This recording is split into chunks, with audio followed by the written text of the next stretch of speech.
सीधे तौर पर गृह मंत्री अमित शाह 2025 के अंत में असम भी गए और बंगाल भी गए और क्लियरली बोला घुसपैठियों को बचाने की विपक्ष की चाल को हम पूरा नहीं होने देंगे। और असम में तो बाकायदा उन्होंने बड़ा हार्ड स्टैंड लिया। क्या कहना चाहते हैं?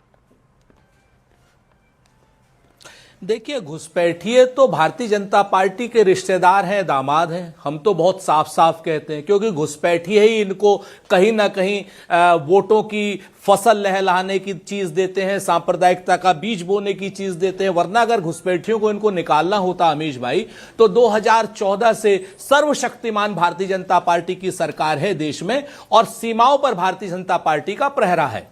और उसके बाद तो सीमाओं पर इन्होंने यह भी कर दिया कि जहां जहां घुसपैठ मतलब जहां जहां अंतरराष्ट्रीय सीमाएं हैं 50 किलोमीटर तक केंद्र का पहरा होगा, यानी बीएसएफ की चलेगी। चाहे पंजाब हो, चाहे बंगाल हो, चाहे असम हो, चाहे कहीं पर भी हो, जो सीमा से 50 किलोमीटर के अंदर तक है वहां केंद्र सरकार का कानून व्यवस्था चलती है। तो पिछले 11 साल से अमित शाह जी हों, नरेंद्र मोदी जी हों या कोई भी भारतीय जनता पार्टी के लोग हों, क्या वहां आलू छील रहे हैं? जो घुसपैठिए लगातार आते जा रहे हैं, चाहे असम में आए, चाहे बंगाल में आए, और चाहे जब चुनाव हो रहा होता है तब झारखंड में आ रहे होते हैं और बिहार में आ रहे होते हैं। यूपी में भी घुसपैठियों की बात कर रहे हैं, चुनाव 2027 में है वहां पर। वो तो उत्तर प्रदेश में भी घुसपैठियों की बात करें, वहां पे चुनाव 2027 के अंदर है। लेकिन मेरा छोटा सा सवाल है, उसका प्रश्न का जवाब दीजिएगा। कांग्रेस सालों तक घुसपैठियों को आगे बढ़ाती रही है। अमित शाह ने बोला है 1983 में आप आईएमडीटी एक्ट लेकर आए और घुसपैठियों को बकायदा बसाया, उन्हें पाला पोसा और असम में उन्होंने आपकी सरकारें बनवाई। जवाब इस बात का,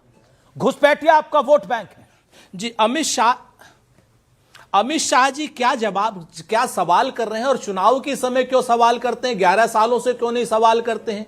अमित शाह जी को शायद आंकड़े व्हाट्सएप यूनिवर्सिटी से मिलते हैं या शहजाद भाई देते होंगे। शहजाद भाई हालांकि पढ़े लिखे इंसान है, संगत का असर हो जाता है। तो हम तो बताते, हमने तो 88,000 से भी ज्यादा घुसपैठियों को बाहर निकाला, लेकिन भारतीय जनता पार्टी की सरकार ने तो 11 साल में कुल जमा पूंजी 5,000 घुसपैठियों को बाहर निकाला। ओके, जवाब आपके सामने की परिस्थितियां हैं, तो आप बताइए। You made you point. Okay, घुसपैठिया दामाद हमारे हैं पर गुलाम मीर बोलते हैं आलू छील रहे हैं आप। घुसपैठिया दामाद हमारे हैं, गुलाम मीर उनको सिलेंडर देने की बात करते हैं। घुसपैठिया दामाद हमारे हैं, सैम पित्रोदा बोलते ओवरसीज कांग्रेस के अध्यक्ष के, वो आ गए तो उनको रहने दीजिए, भारतीयों को तकलीफ हुई तो क्या। घुसपैठिया हमारे दामाद है, परंतु जो सबसे करीबी है सोनिया गांधी की, सैयदा हमीद, वो बोलती है कि दुनिया तो अल्लाह की है, घुसपैठिया आ गए तो उनको रहने देना चाहिए। प्लानिंग कमीशन तो बांग्लादेश का कर रहे थे ये लोग। उसके अलावा मैं तो पूछना चाहता हूं कि ये आंकड़े जो ये दिए हैं 88,000, उस पर भी मैं आऊंगा, पर 1.5 करोड़ घुसपैठिया आए कब? मेरी बात मत मानो। ममता बनर्जी ने 2005 में कागज उछाले थे कि लेफ्ट और कांग्रेस ने उनको बसाया आईएमडीटी एक्ट के माध्यम से। यह हकीकत है या नहीं है? दूसरी बात, 85% से ज्यादा फेंसिंग जो है वो खाली थी। सोमनाथ चैटर्जी, 85% की फेंसिंग नहीं की गई थी, हमने 85% फेंसिंग की और 400 किलोमीटर जो बाकी वो केवल बंगाल में। हाई कोर्ट ने बोला है बंगाल सरकार को कि आप फेंसिंग करने क्यों नहीं देते। और तीसरी बात मैं पूछना चाहता हूं, आईएमडीटी एक्ट जिससे कि आपने लेजिटिमाइज कर दिया था इन सबको और नागरिक बना दिया था, उसको स्टॉप करने का काम सर्बानंद सोनोवाल ने किया। और आज जब हम कहते हैं डिलीट, डिटेक्ट और डिपोर्ट कीजिए, तो कौन कहता है डिफेंड डिफेंड डिफेंड? ये कांग्रेस पार्टी। 10 सेकंड, 88,000 का जो फिगर है ना, बार बार कोट किया जाता है, उन्होंने कहा 88,000 हमने वापस भेजे। इनसे पूछे कहां वापस भेजे, कौन से देश में? सुरेंद्र राजपूत, इसका जवाब, किस देश में आपने वापस भेजे? जवाब 10 सेकंड। और वो का किस 1 सेकंड रुकिए, शहजाद पूनावाला लेटे मास्टर। हाँ, उन्होंने काफी लंबा बोला। मेरी बात बड़ी शॉर्ट है, उन्होंने 4 मिनट बोला। नहीं, आप दोनों कांग्रेस और भाजपा दोनों तराजू लेके बैठते हैं मेरे कार्यक्रम में। नहीं, उन्होंने ज्यादा बोला, उन्होंने मेरे ऊपर भी बोला, मेरे एजुकेशन पे बोला, सब चीज पे बोला। आपने तो उनको नहीं रोका। पर मैं सुरेंद्र राजपूत को ये सब नहीं बोलना चाहता, कौन किसको, मैं उसमें नहीं जाना चाहता। मैं सिर्फ 10 सेकंड में इतना पूछना चाहता हूं कि 1.5 करोड़ घुसपैठिए आए तब जब आपकी सरकार थी। आज एक घुसपैठिया अंदर नहीं आता, केवल बंगाल के इलाके से। You made your point. Okay, Surendra Rajput, 1.5 crore रोका हमने। कहां भेजा, निकाला घुसपैठियों को? तो अरे भाजपा वाले बड़े परेशान रहते हैं। भारतीय जनता पार्टी वालों, 2014 से पहले के जो चीजें हैं उन पर कब तक अपनी राजनीति रोटियां सेकोगे? आप हमको बताओ, 14 के बाद आपने कितने निकाले? भाई हमने मान लिया नहीं निकाले, तो आप कम से कम इसीलिए तो आए थे कि हम नहीं निकाल पाए, हम कमजोर थे। लेकिन एक मिनट सर, रुक तो जाइए यार रमेश भाई, आप उनकी तरफ से कहे बैटिंग कर रहे हैं? नहीं, मैं तो 2 मिनट रुकिए ना, शहजाद भाई अपना डिफेंस कर सकते हैं। आपने बोला हमने निकाले, मैंने बोला ना, आपने तो बोला हमने निकाले। अरे बाबा, अरे अमीश बाबू, कितने मासूम लग रहे हो। तुमको जो जालिम कहे वो झूठा है। अरे कम से कम 2 मिनट यार, हम आपकी इतनी तारीफ करते हैं उस बात। हाँ, आपको वो मासूम ही होता है।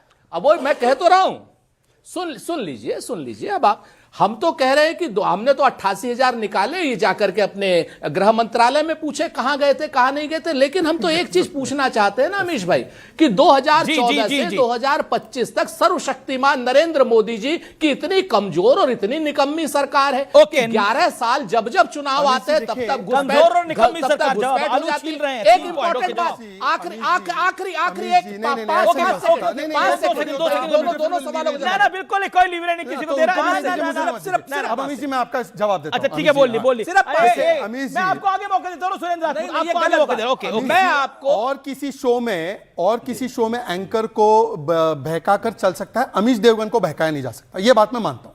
अमीश जी 1.5 करोड़ लोग अंदर आए यूपीए के जमाने में, उनको नागरिक बनाया गया, आईएमडीटी से लेजिटिमाइज किया गया। और मेरी बात छोड़िए, एक बयान अब सुनाता हूं कितने वोटर केवल बंगाल में बनाए गए, सुनिए। ऐसा खबर है 35 से 40 लाखों फर्जी वोटर मजाक है ये। ममता बनर्जी ने स्वयं 45 लाख वोटर बना दिए इन फर्जी जो बांग्लादेशी थे। इनमें से ये अधीर रंजन चौधरी का बयान है। अब मेरा सवाल है सुरेंद्र राजपूत से डायरेक्टली कि ममता बनर्जी ने इनको वोटर बनाया। जब हम एसआईआर एनआरसी की बात करते हैं, विरोध कौन करता है? एसआईआर एनआरसी होगा तभी तो ये बाहर जाएंगे ना। लेकिन आपका बंगाल का यूनिट भी तो कह रहा है कि घुसपैठिए आए हैं। अधीर रंजन बाबू भी तो कह रहे हैं 45 लाख। अधीर रंजन चौधरी साहब भी तो ये बात कह रहे हैं। वो आपके नेता हैं कि नहीं आज की डेट के अंदर? डाउट है। मैं नहीं, हमारे नेता थे, हैं और रहेंगे अधीर रंजन दा, उसकी आप चिंता छोड़िए। शरणार्थियों को और घुसपैठियों को अंतर करना सीखिए, नंबर 1। और नंबर 2, हम तो कहते हैं जो घुसपैठी अवैध रूप से हैं, भारतीय जनता पार्टी की सरकार 11 साल से है, पूरे देश में एक्ट लगा हुआ है कि 50 किलोमीटर की सीमा तक कोई नहीं आ सकता। तो आप ये बता दीजिए, उत्तर प्रदेश में हमारी जो सर्वशक्तिमान यहां की मेयर हैं खरकवाल साहिबा सुषमा जी, वो कह रहे हैं लाखों घुसपैठिए लखनऊ में है। तो भैया अमित शाह इस्तीफा दे दे। हम तो कहते हैं जितने घुसपैठिए हैं यहां पर आज की डेट में उनको निकालो। आप क्या होता है कि पूरी ड्राइव चलाते हो, 1 करोड़ लोगों के बीच में काम करते हो, एक घुसपैठिया निकाल पाते हो। आप बिहार में एक घुसपैठिया नहीं निकाल पाए आप वोटर लिस्ट में। आप झारखंड में कुछ नहीं निकाल पाए। बीजेपी संगठन महासचिव की एक बड़ी स्टेटमेंट है। बीजेपी के नेता हैं बीएल संतोष, उनका बड़ा बयान है, भारत को बड़े डेमोग्राफी बदलाव से बचाना है। इसी के लिए बंगाल में बीजेपी का जीतना जरूरी है और इस बार बंगाल हम जीत कर रहेंगे। ये बीजेपी के संगठन महासचिव हैं बीएल संतोष, जो कि टॉप महासचिवों में से एक होते हैं। बीएल संतोष का ये बड़ा स्टेटमेंट है। ये कुछ दिन पहले उन्होंने ये बात बोली थी, लेकिन ये अपने आप में बड़ी बात है। मैं सीधा रुख करता हूं, क्या आपको लगता है कि डेमोग्राफिक बदलाव है शहजाद पूनावाला आसाम से लेकर और बंगाल तक? क्योंकि चिकन नेक की भी बात होती है वहां पर। और आज गृह मंत्री अमित शाह ने बोला कि अगला चुनाव घुसपैठियों के निकालने के मुद्दे पर लड़ा जाएगा और यह राष्ट्रीय सुरक्षा का मुद्दा है। It is a concern for the national security. Amish ji, हमारी लड़ाई बंगाल में चुनावी नहीं सिविलाइजेशनल है। मैं आपको केवल 3 उदाहरण देता हूं जी। बंगाल में आपने दीपू दास की हत्या देखी, हरगोविंद दास और चंदन दास की हत्या मुर्शिदाबाद में हुई। बंगाल में आप देख रहे हैं कि इस्कॉन को प्रतिबंध लगाया, भारतीय सेवाश्रम को किसने गालियां दी, यहां पर आप देख सकते हैं। बंगाल में जिस प्रकार से वहां पे हमारे हिंदू फेस्टिवल को बैन किया जाता है दुर्गा पूजा में, यहां पे जागो मां बोलो तो वहां पे प्रतिबंध होता है और बाबरी जिंदाबाद बोलने वाला खुला घूम रहा है। इसीलिए मैं कह रहा हूं यह भारतीय सभ्यता, यह बंगाल वही है जहां पर भारत माता की जय जय जनगण मन और वंदे मातरम यहीं से निकला। पर आज वहां की मुख्यमंत्री ने पता है क्या बोला? पहलगाम भारतीयों ने कराया। उनकी मुख्यमंत्री ने कहा पुलवामा भारतीयों ने कराया। यह बंगाल की लड़ाई भारत